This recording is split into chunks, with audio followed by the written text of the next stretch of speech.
So what does Jalen Milroe excel at, and how do we get him to do it this weekend?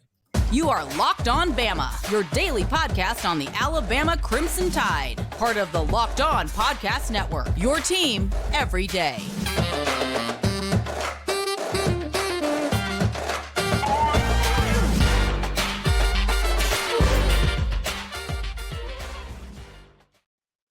Hey, everybody, and welcome back into Locked On Bama. Luke Robinson, that's me. Jimmy Stein, that's him. This episode is brought to you by Birddogs. I'm going to tell you about Birddogs here in just a second because you know how much I love them. And, Jimmy, I know I kind of boofed that intro because I'm not an English stickler or anything, but I should have said, where does Jalen Milroe excel, and how do we make that happen or something? And I said, well, what does he excel at? God, every now and again, I got to remind people I'm from Alabama, I guess. What does he excel for? I guess that would have been worse. Does Jalen Milroe use Excel spreadsheets? Okay. So, Jimmy, Buckner would. This is a great question, though. Like, what exactly should he be doing? Okay, now he's the starter. Whether you agree with it or not, and I frankly do agree with it. I'm cool. You're cool with it. I know. Some people think we're not. We're 100% cool with it. Oh, absolutely. Now, what exactly do you think we need to do to make things more comfortable for him? Right. Yeah, I mean, I think it's literally an offensive coordinator's job to do this. It's not breaking new ground. I think this is the first and foremost job when you're Tommy Rees is, okay, what does my guy do well? And we're going to do the heck out of that. And what does he not do well? And we're going to either eliminate it or minimize it so that we're always doing what he does well. And I think a couple of those things are pretty obvious. We know he's an extremely talented athlete with his legs. We know that he is. I think you start with the idea that, okay, here's our first building block. We have a quarterback that can make plays with his legs. We have a quarterback that can literally score from his own 10-yard line. Not everybody's got that. I mean, Milroe is exceptional with his legs. I would say similarly to Jaden Daniels at LSU, but Milroe's bigger and stronger. So I think that's building block A. Building block B is what's exciting, Luke. I think there's a lot of quarterbacks in this country who play college football who are really good athletes that can make something happen with their legs, but very few of them can do that and throw a pretty accurate deep ball. That's sort of his thing. And I personally believe, and maybe some super guru can tell me I'm wrong, but I personally believe this. I think if that's your building block A and building block B, you've really got something. You've got something when your quarterback can run around and he can throw the deep ball really well. I think those are your building blocks. Now, there's a lot of other things he needs to do, and he needs to improve on the accuracy and reads on the short and intermediate stuff. And I think here's what he needs to do. Everybody thinks that's his biggest problem. I don't. I mean, I think all of these problems come from inexperience. But I think our number one thing we need to improve on is changing the play at the line of scrimmage and getting out of a run play into another or getting out of a run play into a pass. But I've just seen too many instances, Luke, of Milroe or the other quarterbacks. They were poor at it too. The defense is lined up in a way and we run directly into the teeth of it, or we allow the unaccounted for defender to make the play because we're running at him instead of either away from him or just not accounting for him with the protection slide, which we could easily do. I'm just saying, I think the pre-snap reads is probably something he needs to improve on more than anything else. But let's get back to the positives. He can run the ball. He can throw a deep ball. I think highly paid offensive coordinators can really build something out of those two skills.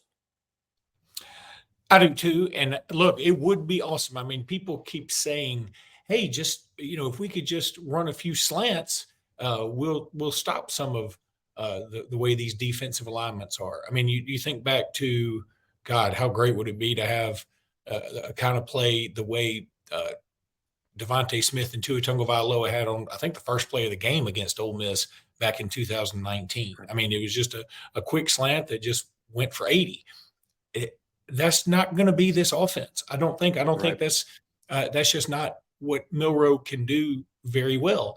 there's nothing wrong with that. I mean, Tua couldn't avoid getting hurt very well, and Right. Milroe can take a hit. I personally would like to see him run a lot more, even just Jalen Hurts style, where Mhm. hey, we're running his student body right, and but we're not pitching the ball. We're just the quarterback's taking it. And I guess the main key about that is that the offensive line is going to have to block better too. And that people have been talking about it, and hopefully this offensive line is going to have sort of a mental reset because, man, it feels like things were bad against Texas, and then they just they crashed and burned against South Florida. I mean, frankly, even though Texas probably had more sacks and et cetera, the offensive line played worse, a lot worse against South Florida to me. Yeah, especially when you factor in the competition. I think the offensive line did sort of bottom out, and there's a couple of reasons. I think maybe not having confidence in the quarterback plan for the day was a factor. I think South Florida and their scheming is a factor. And thirdly, I don't think it's crazy to suggest that Tyler Booker is Alabama's best offensive lineman. It's probably Latham, but it could be Booker. Booker would certainly be in contention for best lineman. He couldn't play. He was out the whole game and replaced by a guy who's never really played. So I say this all the time about an offensive line. They're like links in a chain, right? When you take out the strongest link and replace it with the weakest link, you've got a really different chain.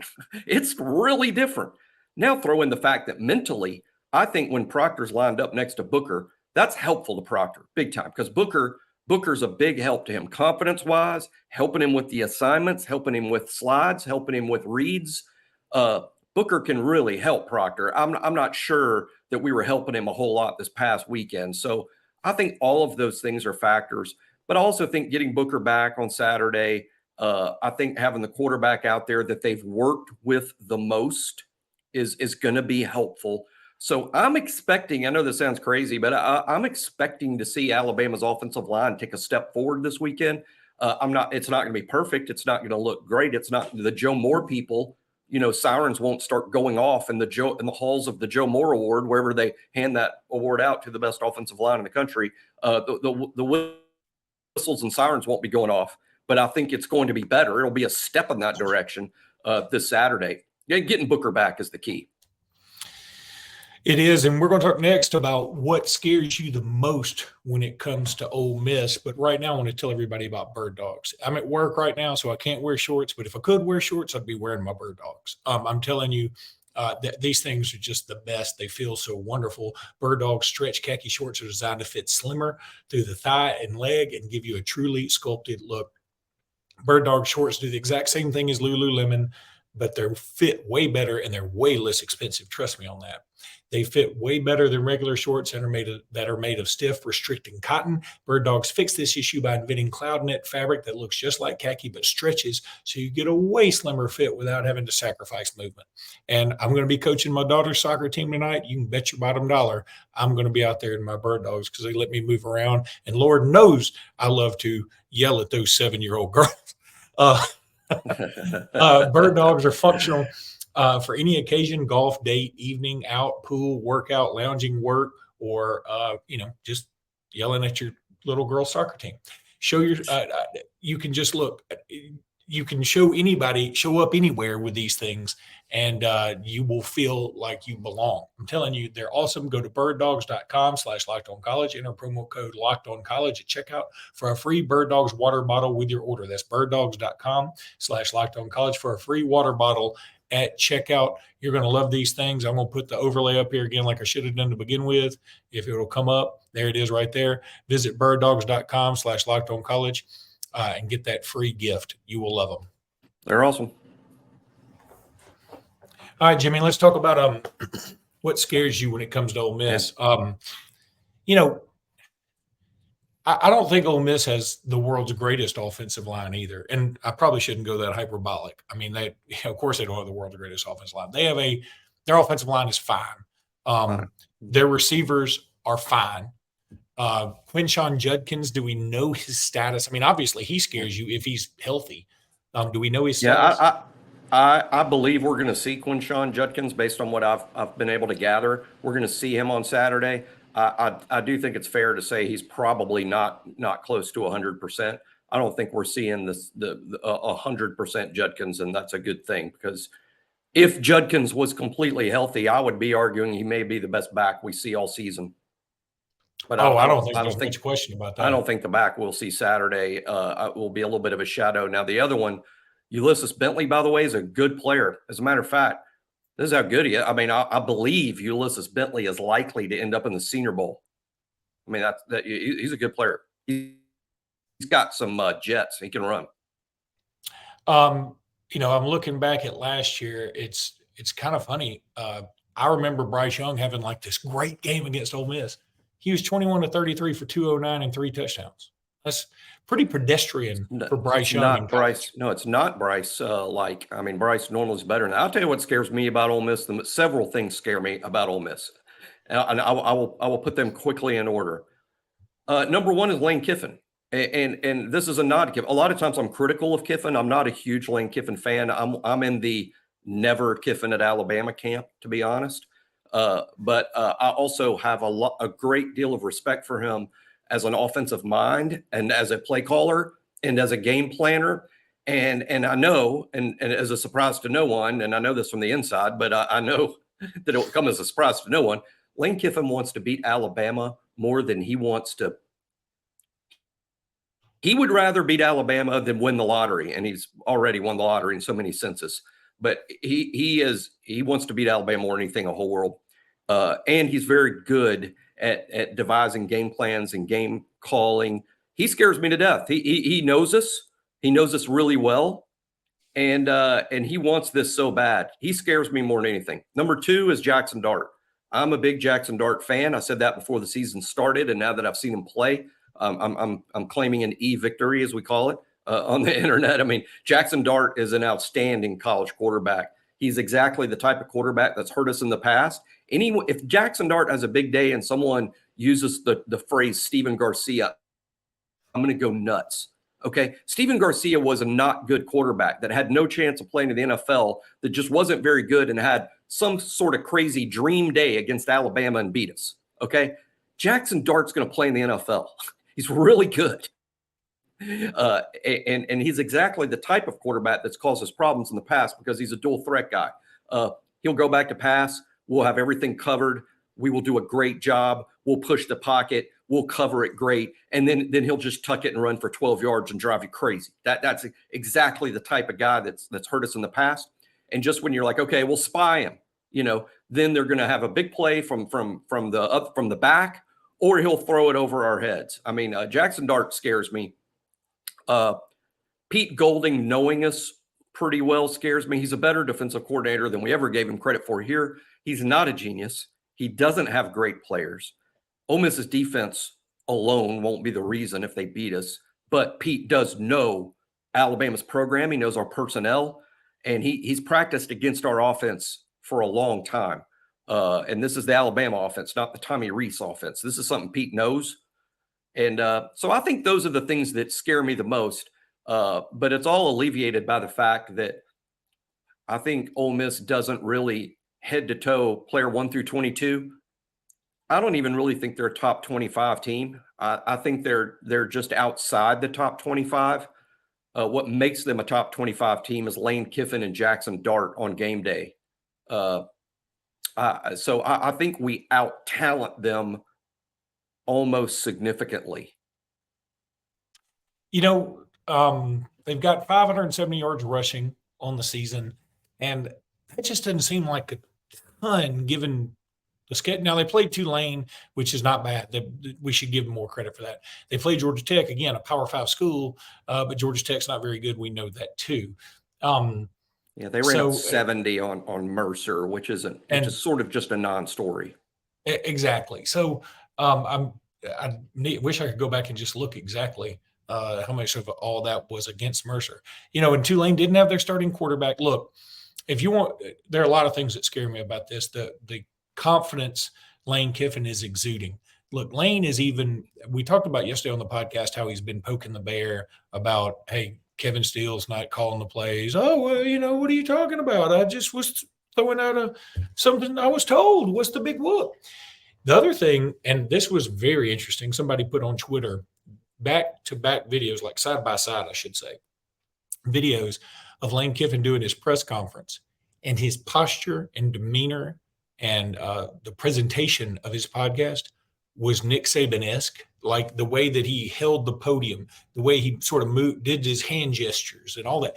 It was so Saban-esque that you wonder, was it purposeful just to sort of mock him? And, again, I appreciate Lane Kiffin for all he did for Alabama. I don't hate Lane Kiffin. I think he's fine. I don't want him in Alabama, just like you, but I feel like he's a good coach and he's perfect at Ole Miss, and this is all fine. I'm worried how confident he is. And I shouldn't be, because he's always that confident. It's not like Lane ever has to go to a therapist and go, I just don't feel like I'm good enough. Therapists go to Lane to get self-affirmation. Lane is 8-21 in his career against ranked teams. 8-21. Well, I'm saying that's absolutely horrible, because he did spend 3 of those years at Florida Atlantic, where they're not going to beat top 25 teams. But he was only 0-5, by the way. They only played 5 ranked teams in the 3 years he was there. So, okay, take out Florida Atlantic. He's 8-16 against ranked teams while he was coaching at Tennessee, USC, and a pretty good Ole Miss. So I think Lane is still a lot more flash than substance. Yeah, and he did go on the road. I think he beat a really good Oregon team while he was at USC, did he not? He did. And then and that got everybody excited, and even got USC ranked number 1 in the preseason when Lane was there. And right. Then they went like 7-5. So I don't know. We'll see. But I'll take solace in this. And I think I said it on a text chain yesterday that we're on, that even in 2000, and trust me, I went to the Alabama UCLA game that year. I remember Arvin Richard trying to do a reverse throwback that was a pick 6 against Southern Miss and Legion Field. I remember a lot of horrible things about the year 2000. Dang you, I'd forgotten that one. Yeah. We still beat Ole Miss. Yeah, we did. Ole Miss, we had 3 wins. Ole Miss was one of them. Yeah, we drilled them, if I remember. I mean, not like it wasn't even close. Yeah, we've had some successes against Ole Miss for sure. We've also had some disasters. I'll never forget the 89 game. They were beating us 21-0 before the game even started. We ended up winning the game. Yeah, I was there too. We ended up winning the game 62-27. And they were up 21-0. Weird things have happened in this game. The David Palmer game, I'll never forget, in 93, when Palmer was just as good as he's ever been, which is like saying this is Michael Jordan's best game. So I remember there's a lot to the Alabama Ole Miss series. We will soon not play them every single year, starting next year or starting 25 either. We'll not be playing them every single season. That'll be weird because I've enjoyed the series, mostly because Alabama wins. But hey, this is a good chance. And Peter Burns had a good tweet this morning on the, we're still calling them tweets, whatever they are now. He pointed out, hey, he listed Alabama's problems. The offensive line's bad, quarterbacks in disarray, teams in disarray. Who knows who's calling the plays on defense? And Lane, if you're ever going to beat Alabama, it's this Saturday, right? I mean, if he doesn't do it this Saturday, when is he going to do it? And that's scary. We should have included that in terms of what scares you, is that it's probably never lined up better for Ole Miss than it lines up right now. And that's reflected in the line. I can't confirm this. You watch it better than I do, Luke, but I believe the line started at 11 and has already been bet down to 7. Is that true? Or I think that the very early lines were, I'd heard 7 initially, actually, and then somebody else said it was 11. And everywhere I've looked, I hadn't seen it start at 11. Honestly, I can look it up here in a minute. But sorry, when we come back, Jimmy, we're going to talk about the recruits that are coming in for this particular weekend. Right now, I want to tell you about the Jase case. I just got my Jase case in. It is awesome. It provides 5 life-saving antibiotics for emergency use. And my wife was thrilled to get it. She was like, this is awesome that they're sponsoring y'all. All it takes to get a Jase case is fill out a simple online form, and in some cases, jump on a quick call with one of our board-certified physicians. Get ongoing care from our physicians on any treatment-related questions. These are doctor-created and doctor-recommended. Don't be caught unprepared. Look, it's a weird world out there and strange things happen. You want to be ready for it. This is just like having a flashlight when the power goes out. That's how important a Jase case is. Everyone should be empowered to care for themselves and their loved ones during the unexpected. Jase handles everything from online evaluations to licensed pharmacy medication delivery, everything. They can handle it all. That's Jase case. You want to go check them out. If you want to go check out their video, you can go look at it. Just type in Jase case on YouTube, and it can tell you a little bit more. Save more than $360 by getting these life-saving antibiotics with Jase Medical, plus an additional $20 off by using code LOCKEDON at checkout on jasemedical.com. That's JASE medical.com. Save more than $360 by getting these life-saving antibiotics with Jase Medical, plus an additional $20 off by using code LOCKEDON at checkout at jasemedical.com. All right, Jimmy, let's talk a little bit about who's coming in this weekend for a visit. Going to be a nice little crew that Alabama's got coming in, and I had it pulled up, and that's gone. But I'm going to find I know one I want to talk about while you're looking is Daniel Hill. He's the running back from Meridian, Mississippi. We've been talking about Daniel Hill for a long time. Andrew Bone at BOL has had some excellent points to make. I think Joseph Hastings had a really good interview recently with Daniel Hill's father. Check that out at BOL. But, the thing about his recruitment that stands out is he's been to Tuscaloosa a bunch, and his dad in particular makes no bones about the fact that the family prefers Daniel Hill to sign with Alabama. The kid seems kind of enamored with South Carolina, but the family wants him at Alabama. And he has been to Alabama a bunch. And, of course, Meridian's kind of a local to Tuscaloosa, just less than an hour and a half drive. So that's one of the reasons I'm sure the family would like to have him here in Tuscaloosa. Well, he's the best running back, in my opinion, the best running back we have a great chance to sign. So he's really a very important recruit for us. I think if we don't sign Daniel Hill, it's going to be very difficult for Alabama to land a running back of his caliber between now and signing day. I'm not saying it's Hill or bust, but I'm saying you can make a case that it is. He'll be there again. We're talking about a kid who has visited Tuscaloosa over 10 times in his time at Meridian.